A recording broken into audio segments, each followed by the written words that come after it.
professionalism was our befitting and determined response to the Indian aggression in February 2019. The whole world saw how our brave sons of the soil humiliated the Indian Air Force in a show of exceptional skill and expertise. Over the last 2 decades, no other nation has been tested by a combination of challenges such as terrorism, extremism, and militancy the way we have. The manner in which our armed forces, including the Air Force, police, and intelligence community, have risen to the challenge and neutralized the threats to our national security is simply outstanding, a fact known to our friends and foes alike.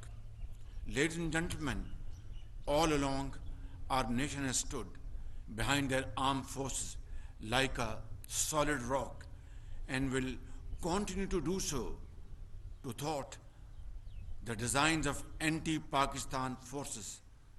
This mutual bond of love, devotion, and abiding reverence has remained unbroken.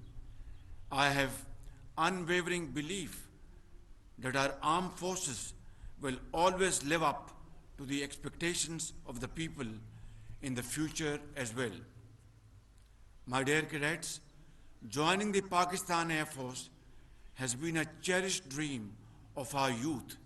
You are indeed very lucky to be joining this prestigious force today as professional officers.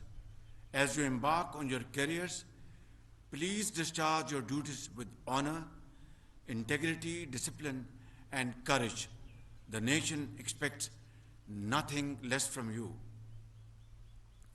Ladies and gentlemen, we live in challenging times that are being shaped by the evolving regional and global environment.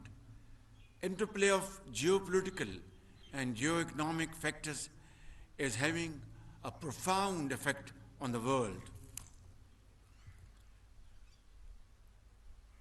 I am aware that the cost of living crisis has added to the people's woes and adversely affected all walks of life.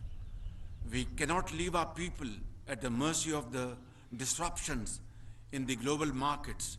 We need to build resilience and protect our economy from global shocks. This is possible if we think long and hard and introduce structural reforms in the economy to make it sustainable. It is for this purpose that I have always been a strong proponent of the Charter of Economy. Let me assure you that we are making all efforts to bring our economy back on track. Alhamdulillah, thanks to the tough decisions at the cost of our political asset, we are on the way to overcome these challenges successfully, inshallah, one day soon. Ladies and gentlemen, Pakistan is a peace-loving nation and wishes to maintain friendly ties with all countries, especially our neighbors. However, our desire for peace must not be misunderstood as weakness.